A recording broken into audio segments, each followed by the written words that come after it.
הבריחה שלך באופן כללי, האם זה היה משהו שתכננת עליו, תכננת אותו בצורה אסטרטגית, חשבת לעומק, או שזה היה משהו יותר ספונטני, שבמקום החלטת מה אתה עושה? The question, just for those who didn't hear Mitch, was whether his escape was more strategic in planning or was it more spontaneous, just decided to do something on the spot?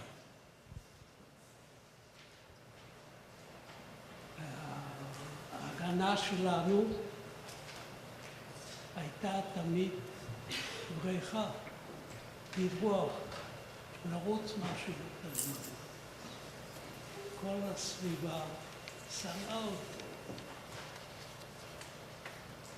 אוקראינים,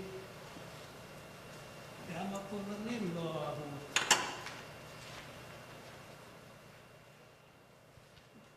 My father's answer is that his thought was always constantly to run, always.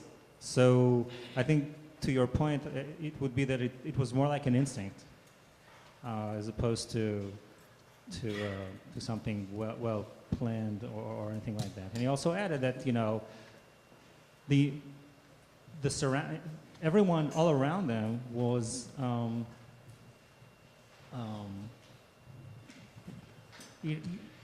the Ukrainians and also many of the Poles also hated them, and you know, they had to look out, you know,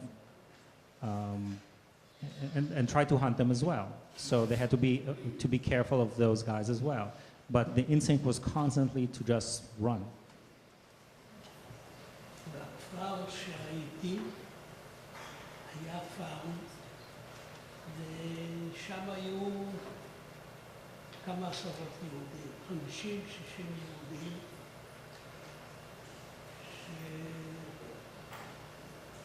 שעבדו שם. באחד הלילות, לפני שהצבא האדום שחרר את האזור,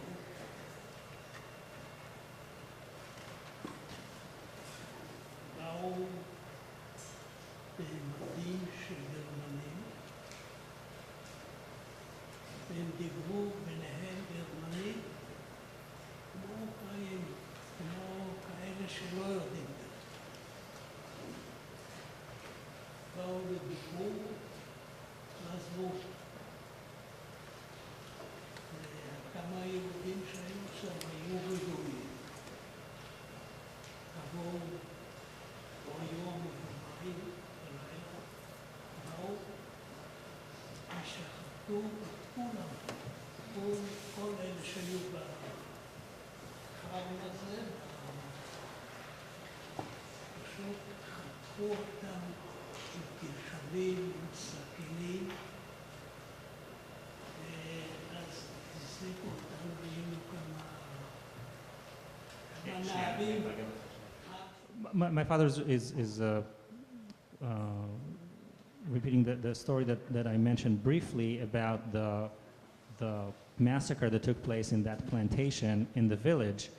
And what he also added, obviously, you know, I didn't tell you the entire story, but he also mentioned that a couple nights prior to that massacre, he was actually in that plantation, and he was there, you know, sleeping in the barn or something, and he overheard a group of Ukrainians who were dressed in German army uniform and also spoke German between them, but with a very heavy Ukrainian accent. So he sensed that something fishy was going on. And then a day or two later, he's pretty certain that these people came back, and these were the ones who butchered all the 50 or 60 laborers who lived on that farm. And he said, the massacre was, they just slashed and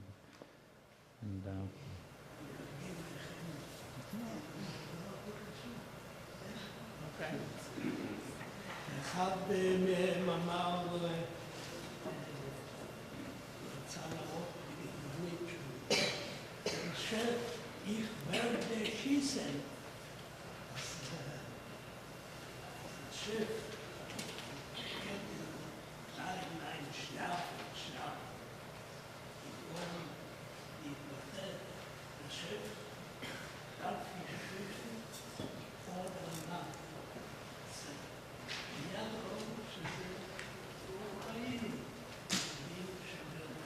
that, ladies and gentlemen, was a demonstration of how those Ukrainians spoke German in a very heavy Ukrainian accent, as opposed to how they should have said what they did if they had no accent, which I'm sure you could tell. Sir. Curious, what was it like for your father when he was in Germany working in the embassy there as part of Shin Bet, how he related to the other Germans? That's part one. And part two, I would like to know what your father feels today as he looks back at his children and his grandchildren and the message he wants to impart to them, everything he's gone through in his life and how that translates into his relationship today with his kids. השאלה הראשונה הייתה, כשגרנו בגרמניה ואתה עבדת בשגרירות בין גרמנים, מה הייתה ההרגשה שלך לנוכח כל מה שעברת? ההרגשה הייתה שזכיתי לייצג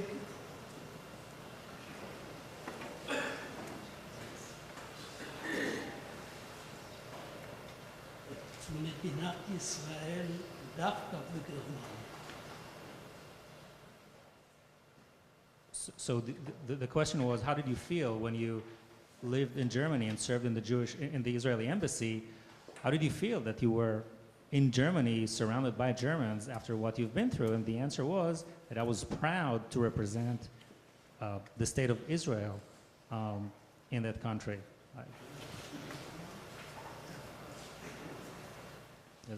As a way of triumph, I would say. השאלה השנייה שנשאלה הייתה, לאור מה שעברת, איזה מסר, מה היית רוצה להעביר לילדים שלך ולנכדים שלך?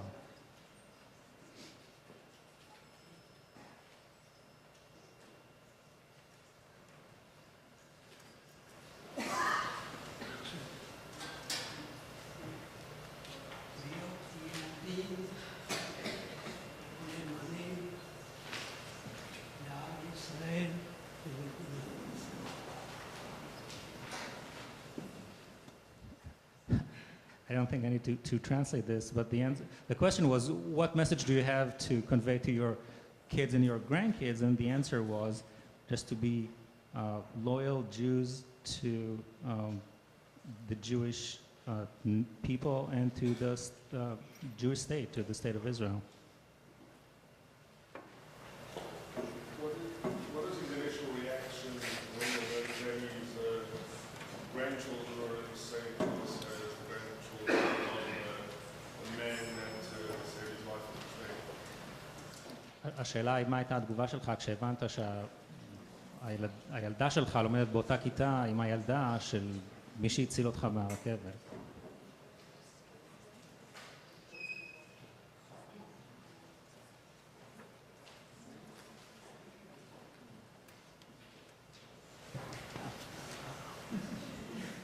Surprise?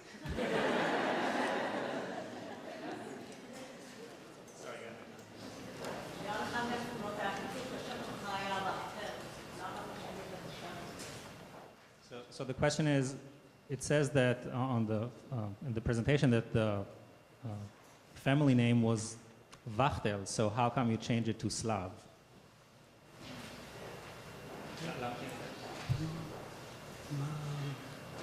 מה זה סלאב? כשנשלחתי לשליחות חוץ, הייתה הוראה של בן-גוריון, שמי שיוצא בשליחות רשמית יעברה את התשובה. First of all, my father says that Slav is Wachtel in Hebrew. It's quail. And the reason that he changed the name to a Hebrew name was that because when he went to serve in the Israeli embassy in Germany, there was then a directive from Ben-Gurion that all the representatives of the state of Israel need to have Hebrew names. So it was very very common for people to change their name because of that. Yeah.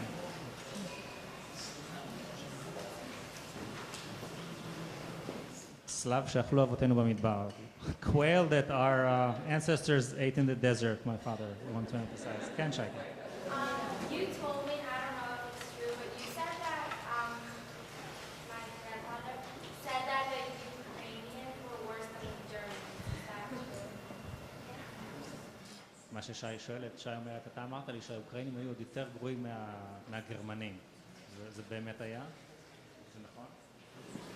הגרמנים רצחו לפי פקודות, לפי תוכנית.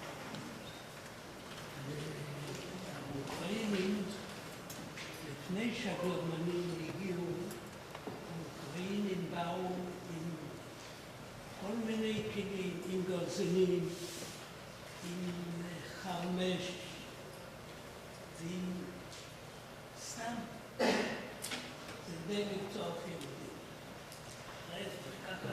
ברגע שגרמנים הגיעו, הם עצרו את כל זה. אמרו רק לפי פקודה. וככה זה היה. עצרו יותר טוב מהאוקראינים. So the answer was that in comparison between the Germans and the Ukrainians as perpetrators and as murderers of Jews, while the Germans were more efficient, they did this methodically. They had the orders and they executed them, whereas the Ukrainians just killed with passion, spontaneously, and also the way that they carry out their attack. And actually, as we mentioned in the presentation, as soon as the Germans solidified their control, the Ukrainian pogroms subsided. Maybe we'll take a couple more and then please go ahead. Last time during the presentation, you mentioned how your grandfather had told your father how he should run and where he should hide. Right. And I was interested to know, was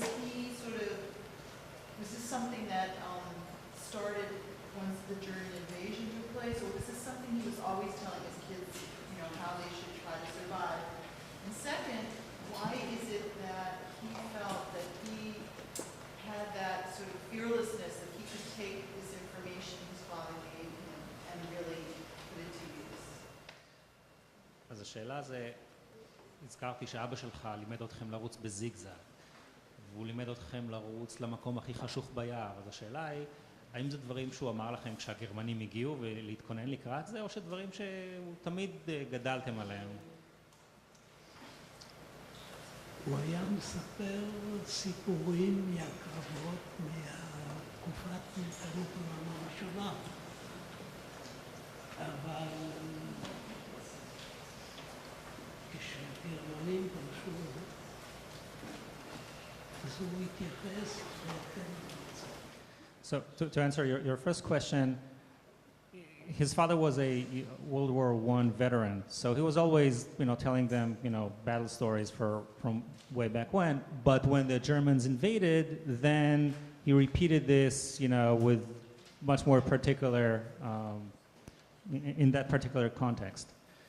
השאלה השנייה הייתה, אמרו לך, אבא שלך לימד לך לרוץ בזיגזג, מה גרם לך להאמין שאתה תצליח ליישם את זה, ובאמת זה... יישמתי את זה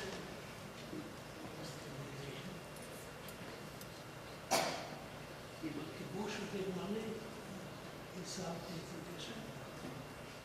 Yeah, the answer to your second question is, in practice, that's what he did. He just carried out whatever he was taught, without, I guess, thinking about it too much. כן, כזו. מה? מתי הכל הפסיק?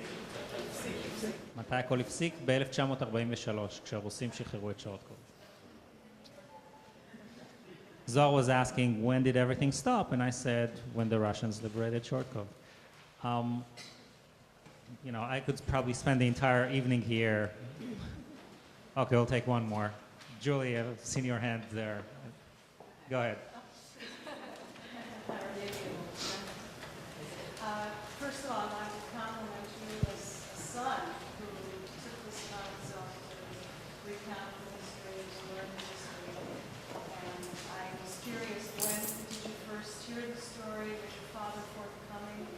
you while you were being raised? And did you go further beyond his story and narration?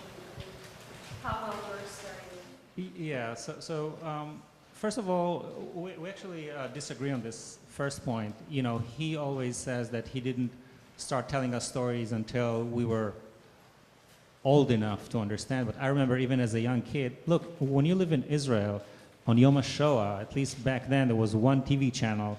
All you would see is that, you know, footage from Auschwitz and, you know, stuff that here probably people will rate, you know, R and will not let any kids watch. You know, this is what we watched as young kids. So, of course, we heard the stories from him as well. Not everything, you know. I knew since when I was remember myself that he jumped from the train. I knew that story. I never knew, for example, the story that he jumped from the truck when the ghetto was liquidated. So I didn't know all the stories, but bits and pieces we knew all along. Regarding your second question, you know, my goal was to try and take his story and put it, you know, in the context.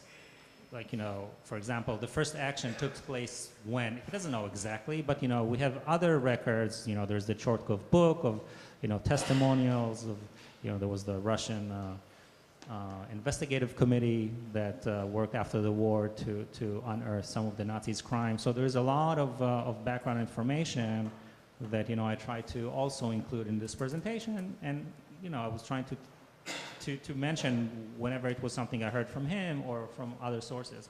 You know, the first action, all he knew was that he hid behind this pile of junk and he got out when it was over. Julie. So there are a couple, you know, situations which, you know, which is obviously to tell a story after the fact. Well, it's also amazing, but what went into some of the decisions, like, why was he and his sister in the room? Were they intentionally trying to be a decoy, or was that just accidentally playing there and that's how they ended up after? אז השאלה, כשתפסו אותך ואת גניה, איך זה, למה דווקא אימא שלך ושני האחים התחבאו ואתה וגניה נשארתם? זה היה במקרה ככה או שזה היה מתוכנן? היינו ההגנה של העיר, היא גם אימא וגם האח הקטן וגם אחותי. הם היו יותר קלים להתאפס, לא לנסות לברוח או לתכנן.